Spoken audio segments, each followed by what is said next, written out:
Hello, I'm Sachin Haridas Rone, Assistant Professor, Yashoda Technical Campus, Faculty of Pharmacy, Satara. In this video, we are focusing on Drug Technical Advisory Board, that is also called as DTAB. It is a statutory board constituted by central government under the provision of this act. This board advises the central government and state government on all technical matter related with the act, and also to set the guidelines for the types of formulation as and when asked by the central government.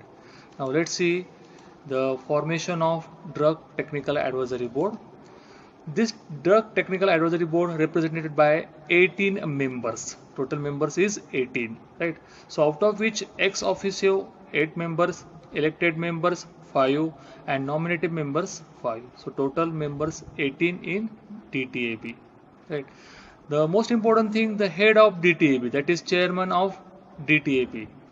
The chairman of DTAB is the Director General of Medical and Health Service, Government of India. Then the next post which is important below the chairman, that is member secretary. The member secretary is the Drug Controller General of India. The DTAB chairman is the Director General of Medical and Health Service, Government of India, and member secretary the Drug Controller General of India.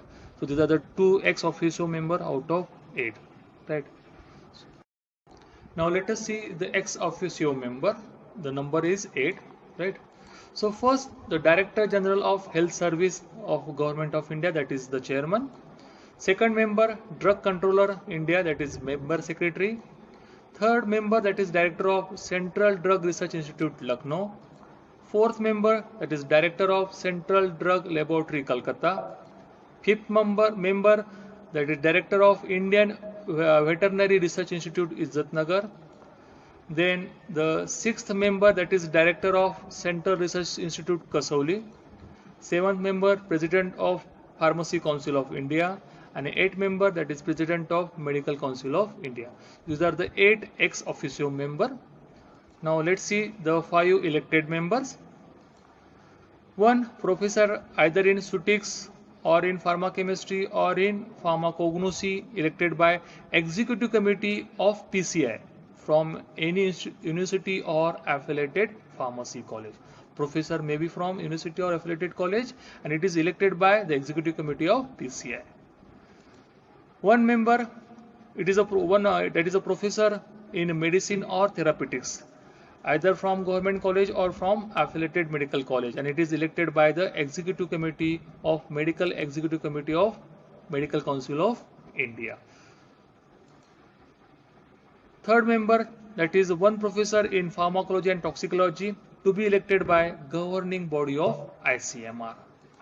That is fourth member, to be elected by the Central Council of Indian Pharmaceutical Association, that is IPA.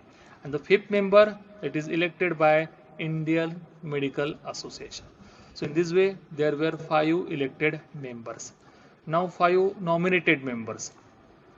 2 persons are nominated by central government who are in charge of drug control department of state or union territory.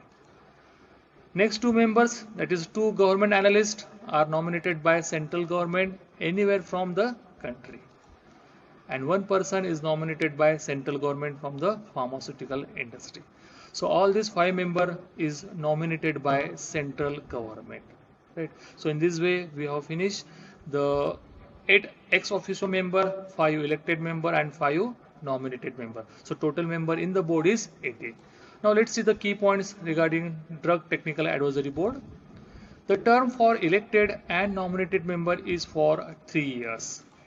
And for the ex officio members, hold the offices so long as they are in that specific position. This DTAB takes the policy decision pertaining to technical aspect of Drug and Cosmetic Act and rules and send the recommendation to the Ministry of Health and Family Welfare, Government of India, for its approval.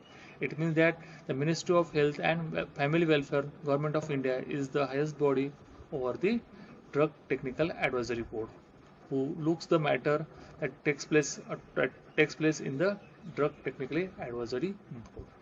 So whatever the advisory, whatever the guidelines made or prepared by the DTIB, that final approval definitely given by the Ministry of Health and Family Welfare, Government of India. So in this way we have just check out the DTAB. Thank you for watching.